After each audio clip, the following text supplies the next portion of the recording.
Mummy daddy మన కోసం ఎంత కష్టపడుతుంది. డాడీ గ్రేట్ గానే. అవునా, డాడీ గ్రేట్. అట్లనే డాడీ ఒక్కడే కాదు, గల్ఫ్ లో ఉన్న ప్రతి ఒక్కరు గ్రేట్.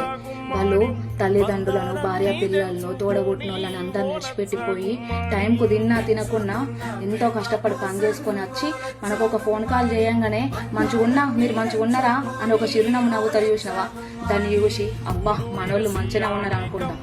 కానీ వాళ్ళు పొద్దుందాకా పని గురించి ఆలోచించి రాత్రంతా మన గురించి ఆలోచించి కండోళ్ళ నీళ్లు కండల్లా కుక్కుని 2 ఏళ్ళు ఎప్పుడైతుందా అని ఎదురు చూసుకుంటుంటారు గల్ఫ్లు ఉన్నోళ్ళు. అన్నా మీకు జోహార్లు. నా దృష్టిలో దేశం కోసం పోరాడుతున్నది ఒక ఆర్మీ సైనికుడు అయితే, మన ఫ్యామిలీ కోసం కష్టాన్ని సైతం ఇష్టంతో పోరాడుతున్న ప్రతి గల్ఫ్ అన్న ఒక సైనికుడే.